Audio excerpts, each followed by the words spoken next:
Since 1948 in Burma, they have been persecuted, mass killings, rapes, murders, detention, forced land acquisition. And the United Nations and all of the major human rights organizations in the world, they go to the extent of saying that the Rohingya are one of the most persecuted minorities in the whole world. We hear a great deal about communal violence. It wasn't communal violence, it was planned violence. It is quite clear for me, according to the testimonies and the people that I talked to while I was on mission in the country, it was clear that all this was organized. The government of Myanmar wants the world to believe that the violence that took place in Rakhine State in 2012 and since has been spontaneous, communal, or an unintended consequence of democratization. Because let me tell you, if the Rohingya were the ones perpetrating the violence against the Arakanese, we would know about it. The Security Council would be dealing with it. We know this. This is the double standard which operates in the world in relation to foreign policy. According to the UN report, there were consistent accounts that Rakhine from other areas were brought in to reinforce local communities prior to attacks. The internal UN report cited abuses committed not only by local Rakhine, but also state security forces, including the military, the border forces, and the police.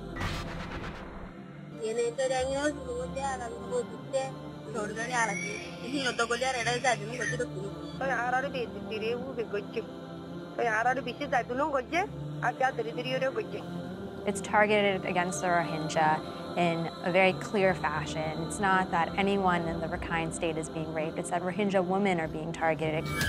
What happened in Mektela was a targeted attack on Muslims, not Rohingya, but Muslims who had been a part of the community in Mektela. Most of the killing has been done in the most barbaric way. You know, people haven't got arms as well. And also what's interesting is this is how we know the security forces are in collusion with the Arakanese against the Rohingya Muslims. Why? Because many of the deaths have been from gunshot wounds. Perhaps the strangest and the most revolting part of this massacre was that it was filmed. It was filmed by perpetrators themselves to show how proud they were of what they were doing. You can see police there, present at the scene where people are being killed. And they're armed as police and they're not doing anything.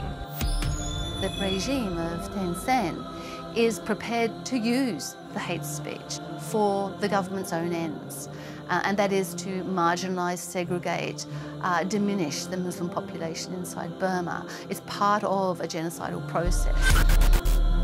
When I look at that document, what I see is government officials essentially trying to create a threat where a threat doesn't actually exist. When we see a document like that, we get very concerned that various authorities are working to incite violence against the Muslim population. There is a strong case to be made that there are political forces at play, state forces at play, fomenting anti-Muslim sentiment, fomenting violence, and in the case of Rohingya, fomenting violence that could amount to the crime of genocide. As you watch this, innocent people are being murdered in Myanmar. Whole villages are being burnt to the ground. The Rohingya Muslims in Western Myanmar have been discriminated against for decades, but inter-community violence has surged over the last 2 weeks. A serious humanitarian crisis is imminent.